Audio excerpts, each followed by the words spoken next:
WhatsApp guys welcome back to our YouTube channel and a new video. तो भाई आज हम बात करने वाले हैं 3 ऐसे स्टॉक्स के बारे में जिन्होंने लोगों को करोड़पति बना दिया।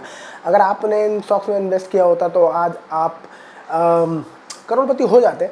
इनफैक्ट अगर आप छोटा अमाउंट भी करते तो भी आप करोड़पति हो जाते। कैसे? तो इन स्टॉक्स के बारे में आज बात करने वाले हैं।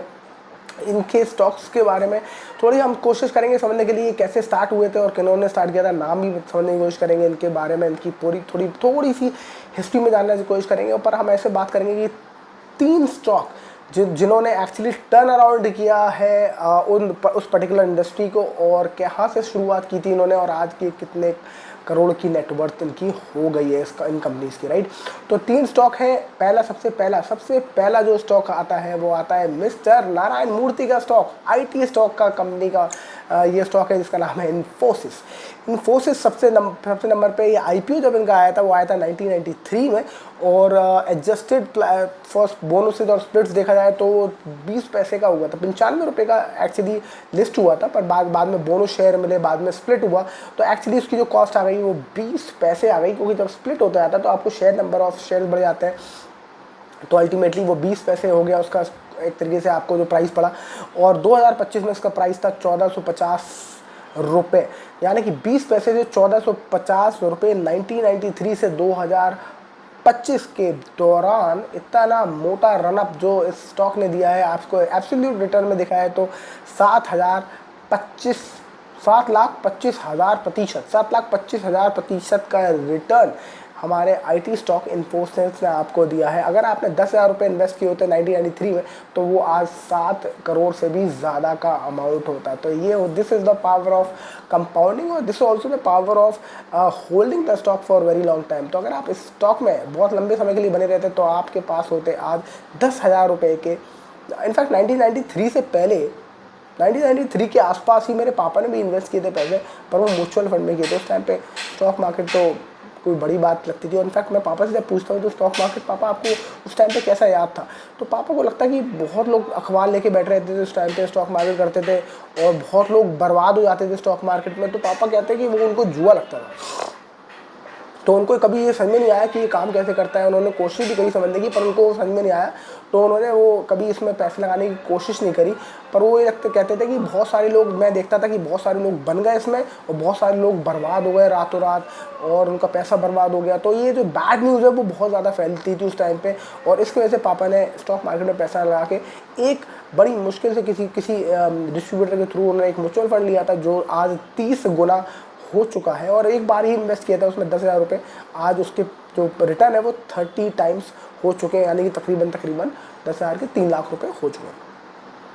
चलिए चलते हैं, इन्फोसिस की कहानी हो गई हमारी काफ़ी, और हमने काफ़ी कहानी कर ली। दूसरे स्टॉक के बारे में बात करते हैं। दूसरा स्टॉक जो है हमारी, इनका इन्फोसिस के बारे में एक और चीज़ कहानी बताना चाहता हूँ आपको। इन्फोसिस के जो मालिक है वो है नारायण मूर्ति, इनकी जो वाइफ है सुधा मूर्ति।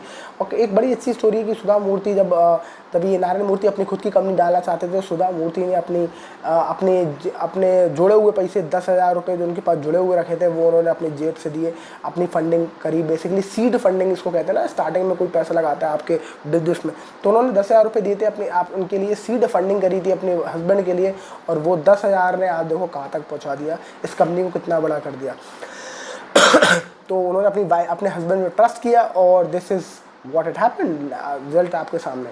अब दूसरी कंपनी के बारे में बात करते हैं जो है आयशर मोटर्स का जो ग्रोथ है वो बहुत फिनोमिनल रही है। प्राइस जो 2005 में आया था वो रुपये था 20 रुपये था 2025 में प्राइस, 2005 में 20 रुपये प्राइस था। आप सोचो 2005 में, मतलब कि 20 साल पहले इसका जो प्राइस था वो 20 रुपये था, 2025 में 4,000 है, यानी कि एब्सोल्यूट रिटर्न है वो है 20,000%।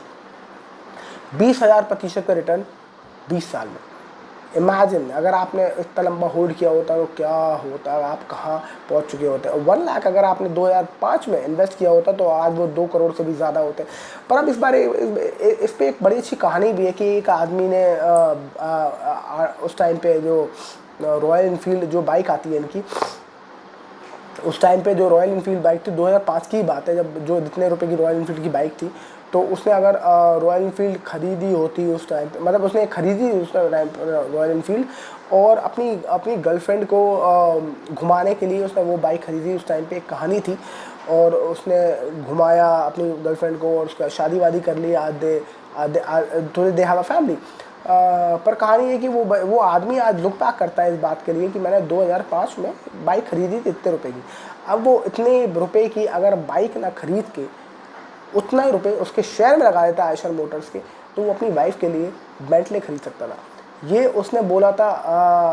एक स्टोरी आई थी एक अखबार में कि उस टाइम पे अगर वो कार बाइक ना खरीद के शेयर पैसे में लगा देता, और पैसे शेयर में लगा देता, और अपनी वाइफ को किसी तरह कन्विंस कर लेता कि चल घूमते फिरते हैं, तो अपनी आज की उसकी जो नेटवर्थ होती कुछ टाइम पहले, अभी तो ये आयशर मोटर्स का शेयर गिर गया है, पर कुछ टाइम पे और ज़्यादा था, तो अगर वो जो नेटवर्थ होती उस टाइम पे, तो वो इतनी हो जाती उसके पैसे की जितने की वो उस अपनी वाइफ को शेयर को बेच के बेंटले में घुमा सकता था।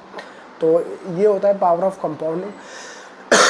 ये होता है power of holding the stock for very long time. अच्छा, एक और चीज़ है, सिद्धार्थ लाल ने इनका इस आयशर मोटर्स का पूरा टर्न अराउंड किया है। सिद्धार्थ लाल एमडी और सीईओ है। जब ये आए तो इन्होंने कहा कि यार हमें कुछ टर्न अराउंड करना है। 15 बिजनेसेस ऑलमोस्ट इन्होंने फेल कर दिए थे, और 15 बिजनेसेस फेल करने के बाद इन्होंने कहा कि चलो इसको टर्न अराउंड करते। तो इनको देखी बुलेट, जो कि एक फेल्ड बाइक थी एक तरीके से, और मार्केट में इसकी जो डिमांड है वो नहीं चल रही थी, क्योंकि ज़्यादातर जो बुलेट और रॉयल इनफील्ड जो चलाते थे वो ज़्यादातर, मुझे याद है, वो दूध वाले चलाते थे, और दूध वाले उस पर कनस्टर लगा के दोनों तरफ रॉयल इनफील्ड के बेचते थे दूध, क्योंकि वो मजबूत बाइक थी। तो ज़्यादातर गांव वाले लोग जो थे वो इसको चलाते थे गड्ढे वड्ढे में कूदने के लिए। और मुझे याद है जब मैं छोटा था तो आयशर मोटर्स का ये जो बाइक है रॉयल इनफील्ड, ये बाइक खड़ी होती थी यामाहा के साथ। तो यामाहा मतलब इनका पास अपना खुद का एक शोरूम बनाने के लिए भी इतना बड़ा वो नहीं था। तो ये यामाहा जो मोटर्स था झांसी में हमारे शहर में, तो उसके साथ ही अपनी बाइक को रखते थे साथ में। और ज़्यादातर जो इनकी जो लोकल ऑडियंस थी वो सिर्फ दूध वाले और यादव लोग, जिनका ये बड़ा बिजनेस था, जिनका गांव दूध पहुंचाने का काम था, वो लोग इनके नेट बायर हुआ करते थे उस टाइम पे।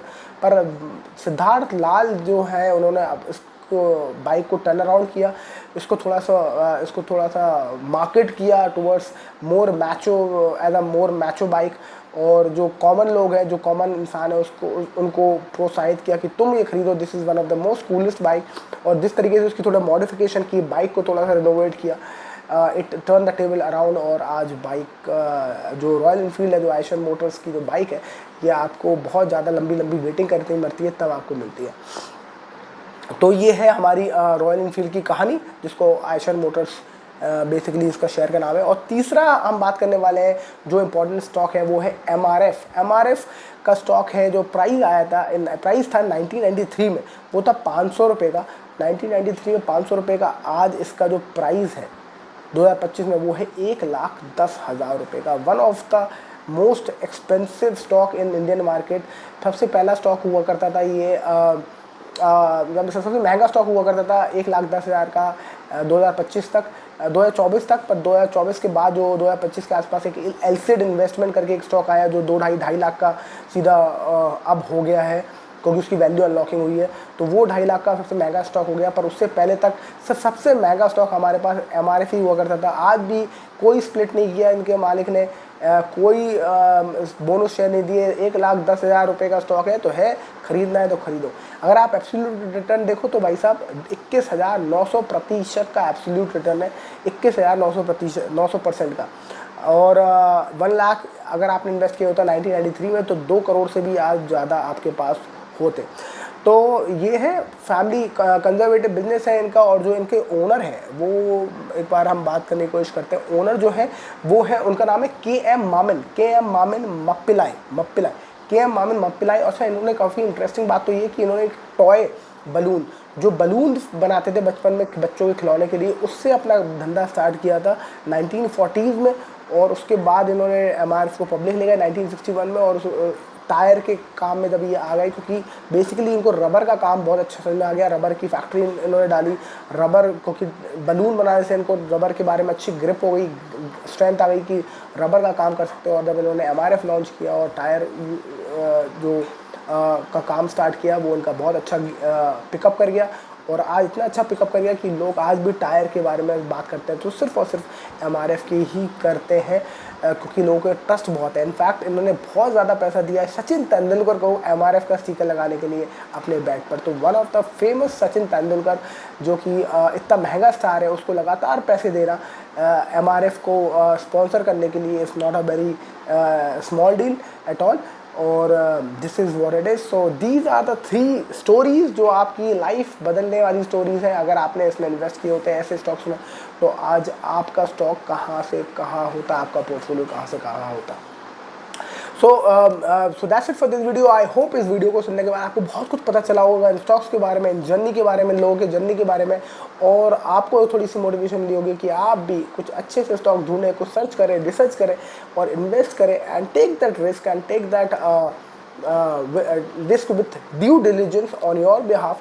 कोई भी रिकमेंडेशन नहीं है किसी भी वीडियोज़ में, आपको अपना रिसर्च खुद करना पड़ेगा। ये सिर्फ एक स्टोरी है जो मैं आपको सामने सुनाना चाहता हूँ कि जो पहले जो हिस्ट्री में रही है, और ऐसे ही अगले MRF भी कोई कंपनी बनेगी, अगली इन्फोसिस भी कोई बनेगी, और अगली आयशर मोटर्स भी निकलेंगी। अगले 10 साल बाद हम उसके बारे में बात कर रहे होंगे, पर कोशिश करिए कि आप उनमें से कोई ढूंढ पाए, कोशिश करिए कि आप उस जर्नी का पार्ट बन पाए। So that's it for this video. I hope you like the video. If you like, share and subscribe, and I will see you in the next video. Thank you so much for watching. Bye bye.